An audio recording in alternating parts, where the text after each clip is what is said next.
OPNsense can be installed and utilized on Proxmox Virtual Environment as a virtual machine or VM.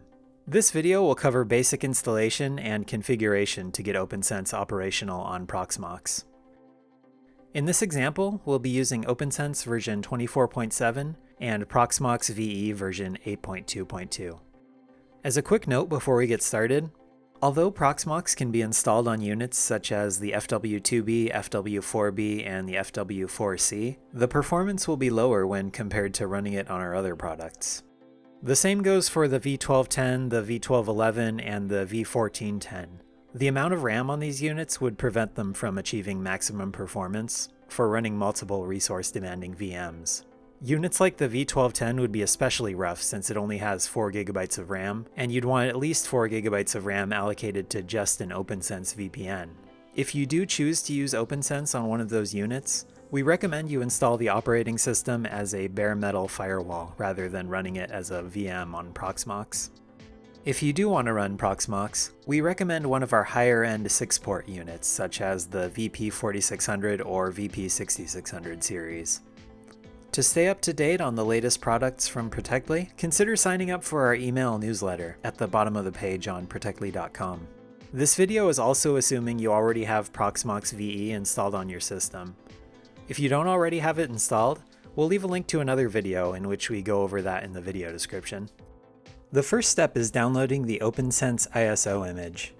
On a computer connected to the same network as your Proxmox setup, navigate to the OPNsense website linked in the video description to download the ISO image for OPNsense.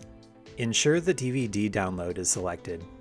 You may need to extract the ISO image using a program like WinRAR by right-clicking on the file and clicking Extract Here if the OPNsense image was not already downloaded as a .iso or .img image file. After the ISO has been downloaded and extracted, it will have to be uploaded to Proxmox VE before installation. Log in to Proxmox VE via a web browser by first entering the IP address of your Proxmox setup and then the login credentials that you have already configured. Again, if you don't already have Proxmox set up, we have a video linked in the description below on how to do that. On the leftmost dashboard, expand the Data Center and Server node dropdowns. Select Local Storage, select ISO Images, and click Upload. Click Select File and select the OPNsense ISO, then click Upload. Before creating the VM, network interfaces must be assigned to Linux bridges. A Linux bridge is used to bridge VMs to a physical network device. For example, an Ethernet cable connected to the Vault's network port will need a Linux bridge in order to allow VM network traffic. By default, Proxmox VE will create Linux bridge VMBR0, short for Virtual Machine Bridge 0, connected to the WAN port, or port 1. Here at Protectli, we use the default Linux bridge VMBR0 as a Proxmox VE management port, and create a second Linux bridge VMBR1 to act as the WAN.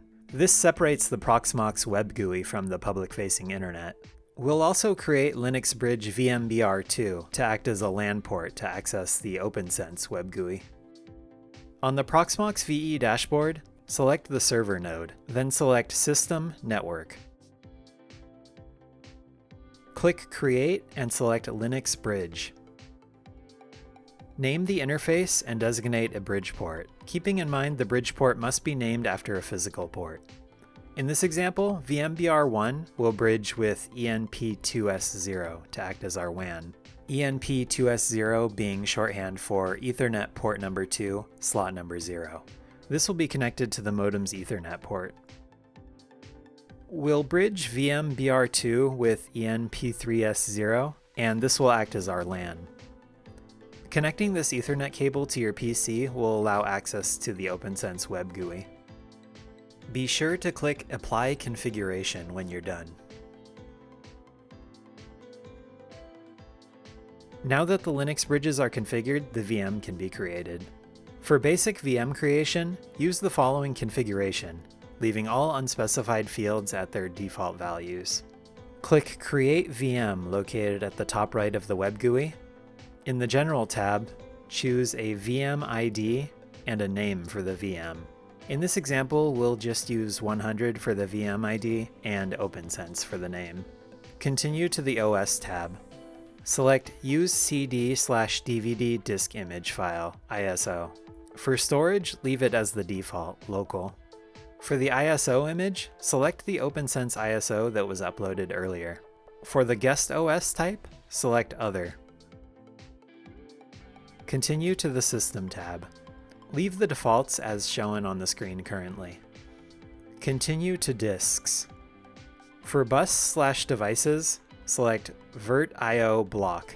This is essentially the program that allows the VM's storage device to communicate with Proxmox. We recommend VirtIO over the other bus options, as it's generally the more performant and fully featured option here. For disk size, select at least 8 GB. This is the minimum amount of storage required for running OPNsense, though you may want to adjust this to 16 or more if you run into any issues, or plan on storing tons of logs or other data within the operating system. Continue to the CPU tab. For sockets, select 1. For cores, select at least 1.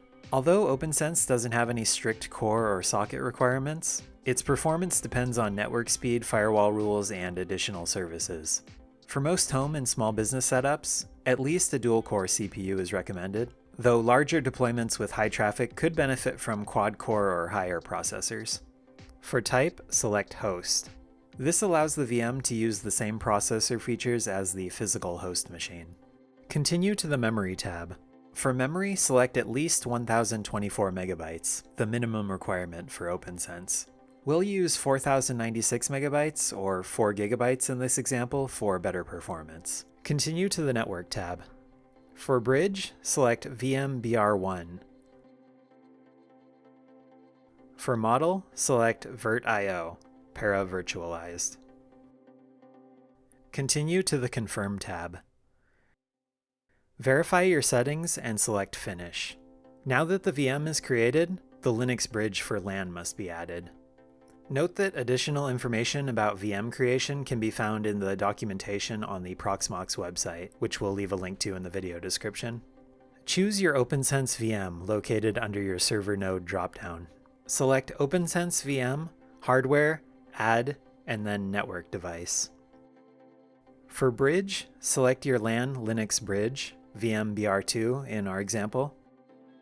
For model, select VirtIO, para-virtualized, and click Add. WAN and LAN are now set up and ready to use with OPNsense. To start the VM and begin the installation process, select the OPNsense VM from the server node dropdown, select Console to view the VM's display, and select Start in the top right.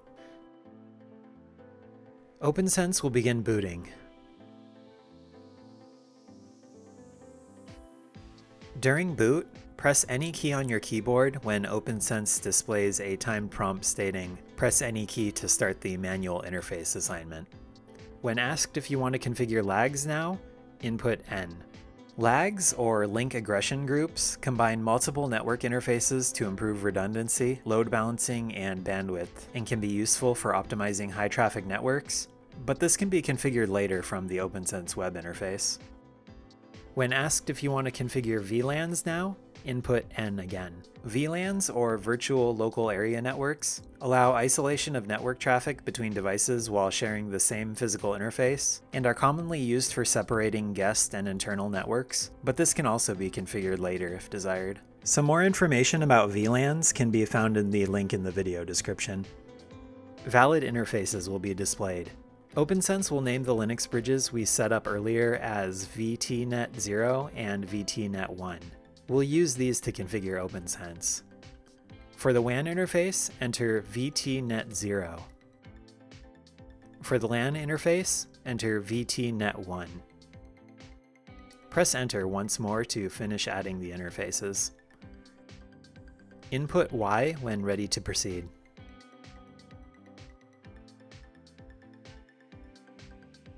When prompted to log in, use the credentials installer for the login and OPNsense for the password.